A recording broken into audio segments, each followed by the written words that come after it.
je vis un rêve éveillé en quelque sorte.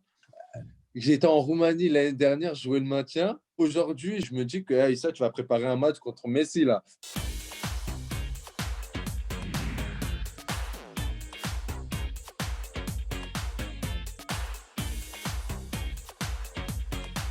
Je m'appelle Aïssa Leyduni, j'ai 23 ans. Je joue actuellement à Ferencváros en Hongrie.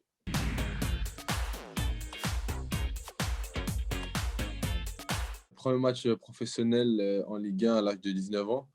Ce qui est pas mal, ça s'était très bien passé en plus. Et c'était, je me rappelle, le match du maintien. On se maintenait à 3. Donc, très beau souvenir pour moi. Dû à un énorme désaccord avec la direction, j'ai dû prendre une décision de quitter le club et d'être prêté dans les divisions inférieures où tout s'est très bien passé et j'ai pu justement continuer à progresser et à apprendre mentalement, à apprendre à grandir en quelque sorte, à apprendre ce que c'était voilà, le monde professionnel en quelque sorte. C'est sûr que ça m'a rendu plus fort, ça m'a forgé le mental. Disons que j'ai vu ce que c'était le monde des grands en quelque sorte, le monde professionnel, qu'on ne faisait pas de cadeaux et que voilà, c'était vraiment quelque chose de cruel en quelque sorte, quoi. On jouait plus en fait, on n'était plus dans le monde des bisounours en quelque sorte.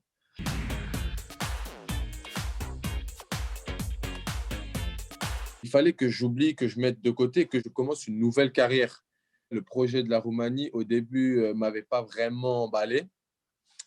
Au premier abord, on se dit peut-être que voilà, c'est la Roumanie, quand on ne connaît pas, c'est difficilement acceptable dès la première fois, en quelque sorte, où on m'en a parlé.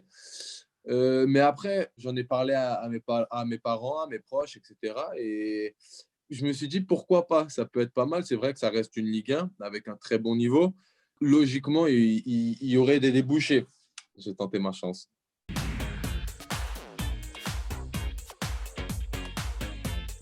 Au début, ça n'a pas été simple pour ma femme, comment dire, de venir en Roumanie. Ça a été un peu compliqué dans le sens où elle aurait aimé rester en France ou à la rigueur dans les pays frontaliers. Au début, c'était un peu, voilà, pas difficile, mais surprenant, disons-le. Elle a été un peu surprise par ça, mais après, voilà, on a tenté. Ça a été une nouvelle expérience de vie. On a grandi, donc voilà, ça nous a permis de voir autre chose, de voir une autre culture, de voir comment les gens vivaient. Et je trouve que c'est vraiment très bien, en fait. Ça t'apprend en tant qu'homme.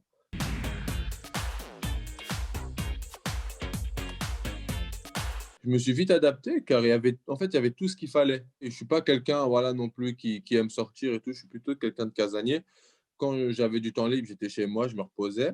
Et quand j'avais envie de sortir ou aller voilà, au centre commercial, faire du shopping, etc., il y avait tout ce qu'il fallait. À 15 minutes, il y avait un grand mall où je pouvais trouver tout ce que je voulais. Il y avait Carrefour, donc tout ce qui était nourriture, c'était pareil qu'en France. Donc ça nous a grandement aidé. Ça a été simple, cool et vraiment, j'ai vraiment apprécié la vie en Roumanie.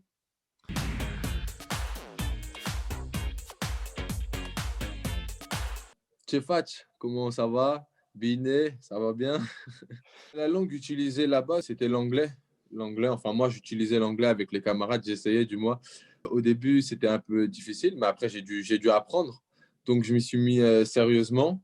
Je suis arrivé à Voluntari, où je trouvais le grand frère d'un des joueurs avec qui j'avais joué, donc Abdelhak Benhamer, qui m'avait parlé même avant pour voilà, m'encourager à venir. Donc, j'ai eu la chance voilà, d'avoir en quelque sorte un collègue avec qui je pouvais parler français, qui pouvait m'expliquer un peu comment ça se passait. Il savait que, voilà, ce que le coach attendait, ce que le club voulait, etc.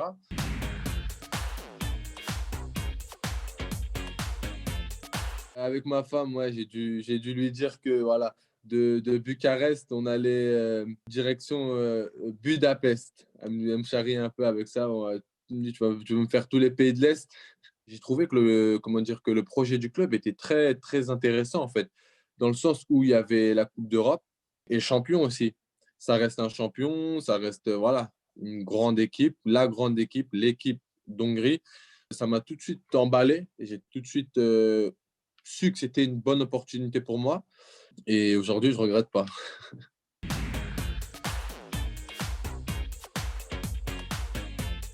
Pareil, on n'est pas énormément à parler français. On est deux, moi et Franck Boli.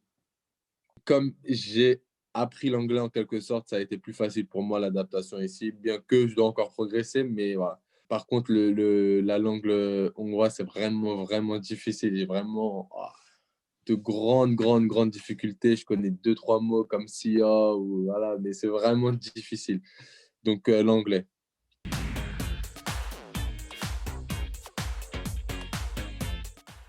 Honnêtement, quand je suis venu ici, j'ai vraiment eu aucun problème avec la religion, vraiment aucun, bien au contraire. Parce qu'il faut savoir que la Roumanie, c'est un pays chrétien et la Hongrie, pareil. C'est que tellement les gens, ils sont croyants, et ben, ils comprennent que tu crois aussi. Quand j'étais en Roumanie, il y a des prêtres qui sont venus dans notre vestiaire, ils ont fait des prières, etc. Et nous, on était là, il n'y avait aucun souci. Aucun souci. Ça veut dire qu'en fait, tellement eux, ils croient, et ben, ils acceptent que tu crois autant qu'eux, mais différemment qu'eux.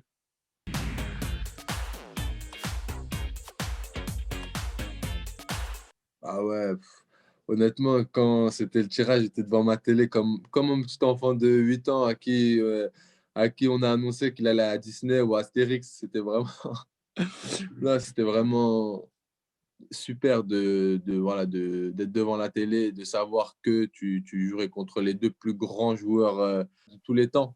Le premier abord, ça peut être surprenant, mais il faut vite passer à autre chose. Après le match, la seule chose que j'ai retenue, c'est pas avoir joué contre Messi ou avoir joué contre Cristiano. C'est vraiment l'apprentissage. C'est qu'en 90 minutes, c'est enrichissant.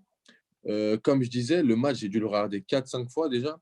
Et j'apprends toujours en fait sur les déplacements, sur la lecture de jeu, sur vraiment c'est très enrichissant de jouer contre les plus grands en fait.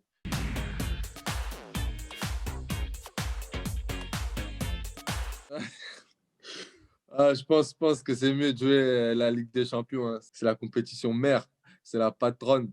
Quand tu rentres sur le terrain et tu entends la musique, c'est vraiment une sensation spéciale. Cette musique-là, elle est spéciale.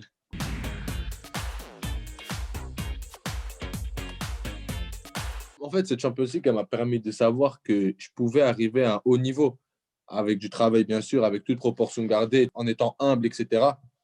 Vraiment.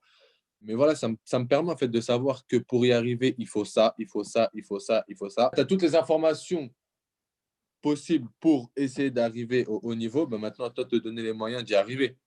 Je vis un rêve éveillé en quelque sorte.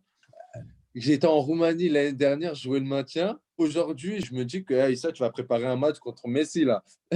C'est pas pareil. Le métier de footballeur, je le prends à cœur. Je commence à vraiment l'aimer en fait. Bon, pour être honnête avec toi, les vidéos avant qu'on faisait sur les équipes, j'aimais pas vraiment. Ben là, je me dis que non, là, il faut étudier l'équipe parce que Coutinho, ce qu'il est capable de te faire, il faut que tu le saches avant. Parce que si tu ne sais pas avant, tu vas finir à gauche, tu vas aller à droite et c'est but derrière. Et finalement, je prends plaisir même après les matchs. Je regarde tous mes matchs. Qu'est-ce que je fais de mal? Qu'est-ce que je fais de bien? Voilà, je demande même au coach adjoint là, du club de me faire des vidéos sur tout, en fait, pour progresser en quelque sorte.